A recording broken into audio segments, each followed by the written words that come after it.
మీనా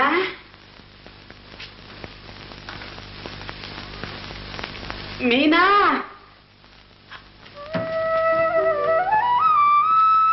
నేను మీనా నీ బుజ్జిని వచ్చేసాగా. మీనా ఇలా చూడు. మీనా ఏడుస్తున్నావా?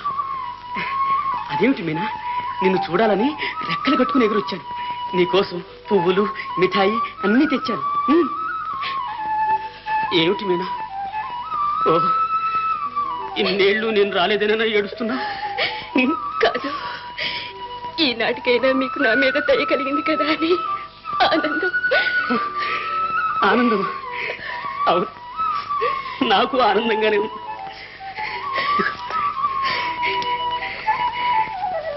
మిఠాయి.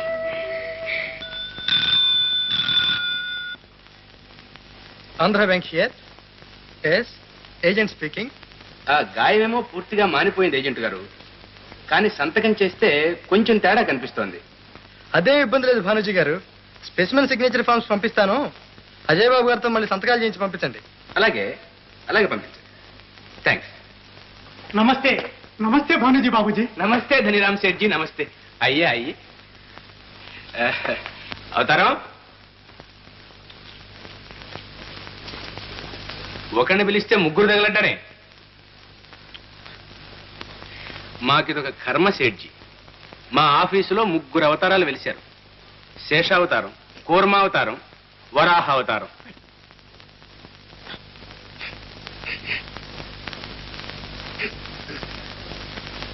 శేషావతారం, మొన్న ఒక డాక్యుమెంట్ టైప్ చేయించి పెట్టాను. ఏది అది బెటర్.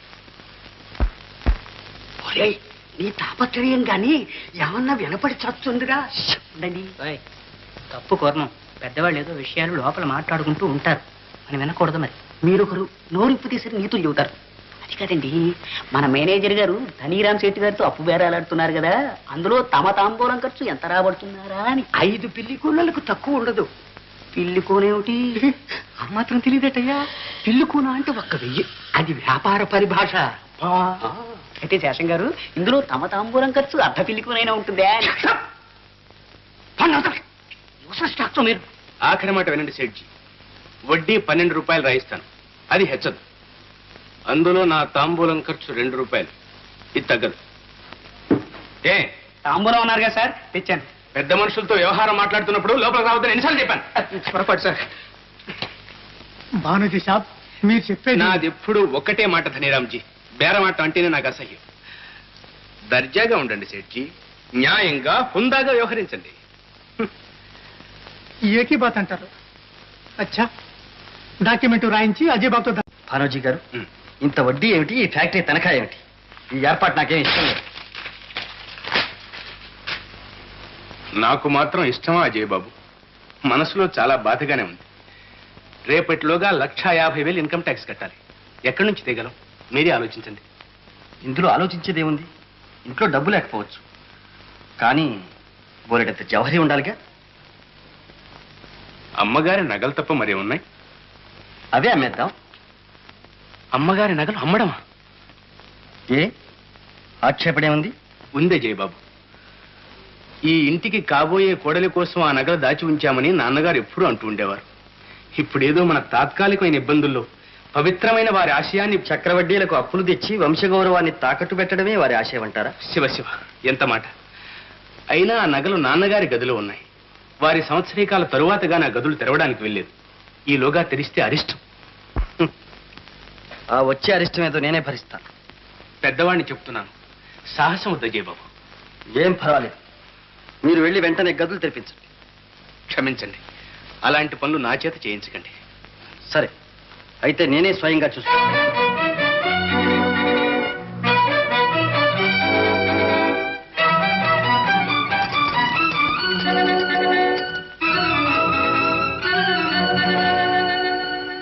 నిజంగా అంత అగాయిత్యాన్ని పూనుకున్నాడా? అవునమ్మా.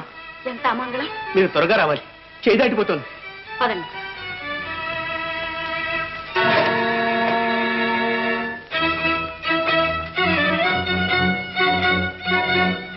అజయ్, ఏమిటి సాహసం? ఎంత పని చేసావు నాయన? అరిష్టం బాబు అని ఎంత చెప్పినా విన్నారు గారు. గదులు తెరవక ముందే ఆ ఇష్టం ఏదో జరిగిపోయింది భానుజీ గారు. అదేమిటి అజయ్ బాబు? మన కళ్ళెదట కనబడుతున్నది. అత్తయ్య చూడలేదు, కానీ మీరు చూడగలరు. ఆ చూచింది ఏదో అత్తయ్యతో చెప్పండి. ఏమిటి అజయ్, ఏం జరిగింది? ఇనపెట్టెంత ఖాళీగా ఉంది, ఒక్క నగ కూడా లేదు. నగలు లేవా? ఏమిటి అజయ్ బాబు, ఏమిటి ఘోరకలి? అదేమిటి భానోజీ గారు, వాడిని అడుగుతారు? వదిన గారికి ఎంత జౌహరి ఉండేది, అన్నయ్య చేయించినవి తరతరాల నుంచి ఉన్నవి పెట్టి నిండా ఉండేవి, ఏమైనట్లు? అదే నాకు అర్థం కావట్లేదమ్మా. ఎంత బంగారం, ఎన్ని వజ్రాలు! అన్నీ మంచులాగా కరిగిపోయాయా, రెక్కలు చెగిరిపోయాయా? మీకు తెలియకుండా ఏదీ జరిగి ఉండదు. అజయ్ బాబు, ఉద్రేకపడకండి. నాన్నగారు ఆ నగలు ఏం చేశారో నాకెలా తెలుస్తుంది? 1,00,000 వ్యవహారాలు ఉండేవి, అన్నీ నాతో చెప్పి చేసేవారా? భానుజీ గారు, నాన్నగారి వ్యవహారాలన్నీ మీరే చూసేవారు. ఆఖరి గడియల్లో నాన్నగారి దగ్గర ఉన్నది మీరు. అంటే మీ ఉద్దేశం వేరే చెప్పాలా? అజయ్ బాబు, మీరు నా బిడ్డలాంటి వారు. చిన్నప్పటి నుంచి నా ఒళ్ళో పెరిగారు. నా రక్త మాంసాలు వచ్చి మీ కుటుంబానికి సేవ చేశాను. దానికి ఇదా ప్రతిఫలం? ఆగండి, ఎందుకు అలా ఉద్రేకపడతారు? అజయ్, పెద్ద చిన్న లేకుండా ఏమిటా మాటలు? నువ్వు నన్నే అంటావా అత్తయ్య? కాకపోతే ఏం జరిగిందో భానోజీ గారికి ఎలా తెలుస్తుంది? వాటిని మీ నాన్న ఏం చేశాడు, ఎన్నో విషయాలు నాతోనే చెప్పేవాడు కాడు. సరే, అయితే అంతా మీరే చూసుకోండి. భానోజీ గారు, అమ్మా, పెద్దవారు, మీరు కూడా ఉద్రేకం తెచ్చుకుంటే ఎలాగా? తండ్రి పోయిన దుఃఖంలో నుంచి వాడింకా తేరుకోలేదు. ఆస్తి బాధ్యతలు ఒక్కసారి మీద పడ్డాయి, తట్టుకోలేక ఉక్కిరి బిక్కిరి అవుతున్నాడు. నాకు మాత్రం తెలియదా అమ్మా? అయినా నేను వాడిని మందలిస్తాను, మీరు మాత్రం మనసులో ఏమీ పెట్టుకోవద్దు. అదేమిటి వదిన గారు, మనం పరాయి వాళ్ళమా? తన యావత్ జీవితాన్ని ఇంటి శ్రేయస్సుకే ధారపోస్తున్న శ్రీ భానోజీరావు ఏకైక పుత్రిక అయిన కుమారి సరళ నా ఇంటి కోడలు కావాలి నా కడసారి కోరిక. చిరంజీవి అజయ్ నా మాటను మన్నిస్తాడని నమ్మకం నాకుంది. ఏ కారణం చేతనైనా అజయ్ ఈ వివాహానికి ఇష్టపడని ఎడల నాకు గల స్థిరచరాస్తుల్లో సగపాలు కుమారి సరళకు చెందవలసిందని ఇందు మూలంగా నిర్ణయిస్తున్నాను. ఇది నా సమ్మతిని రాసిన వీరునామా. విన్నావా అత్తయ్య? ఇందులేదో మోసం ఉంది నాయన. అన్నయ్యకి ఆ ఉద్దేశమే ఉంటే మాట వరుసకైనా నాతో అనకుండా ఉంటాడా? అయినా వాళ్ళ తాహతేమిటి, మన తాహతేమిటి? చివరకు ఒక మేనేజర్ కూతురున్నా అజయ్ చేసుకోబోయేది. దొరా, ఇగో టప్ప. లచ్చి, మీ నాన్నను ఒకసారి ఇలా రమ్మను. అలాగే అమ్మా.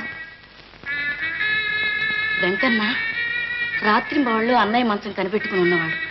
ఈ విల్లు విషయం వాడికి ఏమైనా తెలిసేమో.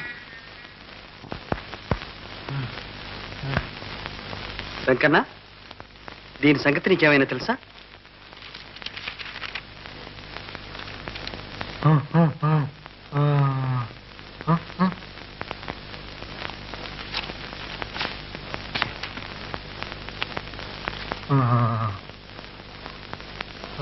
దొరా, పెద్దొర సోయలేక పడినప్పుడు బానోజీ దర్గిసుంటి కాగితవాత తెచ్చిండంట. మరి అందుట్లా రాతి గీత యాది లేకుండానంట. కానీ ఆ ఉత్త కాగితంలో దస్క తెట్టించుకుని పోయిండంట. సరే, వెళ్ళండి. ఇప్పుడేమంటావు అత్తయ్య? భానోజీ పరమ దుర్మార్గుడే కావచ్చు, కానీ తొందరపడితే మనకే నష్టం. మన వ్యవహారాల ఆయువు పట్లన్నీ అతని చేతుల్లో ఉన్నాయి. పరిస్థితులు అదుపులోకి వచ్చేంత వరకు అతనితో సన్నిహితంగానే ఉండడం మంచిది నాయన. వీలైనంత వరకు విషయాలన్నీ నువ్వు స్వయంగా చూసుకోవడం మంచిది. అలాగే అత్తయ్య.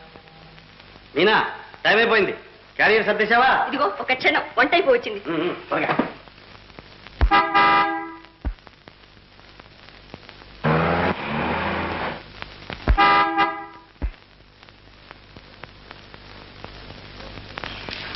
హలో విజయ్, ఏమిటి ఇలా ఊడిపడ్డారు?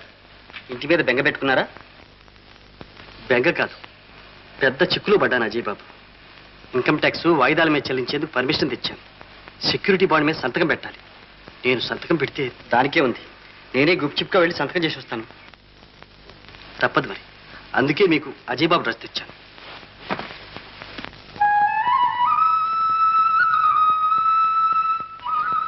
అయితే అజయ్ బాబు, దారిద్ర్యపు జీవితం ఎలా ఉంది? సగం దరిద్రం తీరిపోయింది. ఇప్పుడు శ్రీవారు ఉద్యోగం చేస్తున్నారు. ఉద్యోగం కృష్ణా గ్యారేజ్ వర్క్స్ లో మెకానిక్. బాగుంది. అక్కడంత ఐశ్వర్యం పెట్టుకుని ఇక్కడ మెకానిక్ గా పనిచేస్తున్నారన్నమాట. మిమ్మల్ని చూసి సంతోషించాలా జాలిపడాలా? అభినందించాలి. అమెరికాలో 3 ఏళ్ళు ఇంజనీరింగ్ చదివాను. ఎందుకు వృధా పోవాలి? కొడుకు ప్రయోజకుడు అయ్యాడని మా నాన్న సంతోషిస్తున్నాడా? ఆహా, ఇదంతా ఆ శ్రీరాముడు దయంటాడు. ఉద్యోగం ధర్మమా అని భక్తులకు ప్రసాదాలు ఘనంగా అందుతున్నాయి. అన్నయ్య ఇక్కడున్నావా? 5 నిమిషాలు ఏమంటే భోజనం వడ్డించేస్తాను. లేదమ్మా, త్వరగా వెళ్ళాలి. క్యారియర్ నువ్వే అక్కడికి తీసుకురా. జమీందార్ గారు వచ్చారు. వారి కారు అర్జెంటుగా రిపేర్ చేయాలి. చూడమ్మా, ఈ సూట్ కేసు లోపల పెట్టు. బావస్తే నేను వచ్చేదాకా ఉండమని చెప్పు. మాట్లాడాలి. మీ కబుర్లో చెప్పడం మర్చిపోయావు సుమా. ఫోన్ అయ్యా.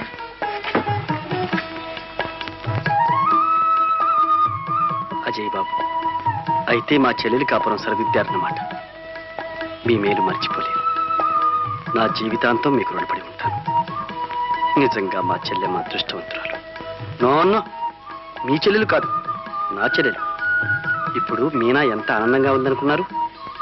ఉండదు మరి, ఇంత మంచి అన్నయ్య దొరికాక. పడ్డావు, ఏదో స్వామి చెప్పినట్టు పడకేం చేస్తావు? తప్పుడు పనులు చేస్తే జైలు ప్రాప్తి తప్పదు. నేను అనుభవించాను కదటే. పద పద. ఏమిటమ్మావి? అన్నవి నాన్న. ఓహో, ఆ శ్రీరామచంద్రుడి దయ వల్ల ఏదో ఉద్యోగం దొరికితే ఆ వచ్చిన 4 రాళ్ళు ఇట్లా తగలేస్తున్నాడు అనమాట. వాడికేం జమీందారు బిడ్డ. ఏమిటి నాన్న నువ్వు? కాకపోతే మరి అయ్యో, దూరంగా పెట్టు, కొత్త గుడ్డలు కొట్టేస్తుంది నాన్న. దాని ముఖంలో ఇంకేం కొడుతుంది అది.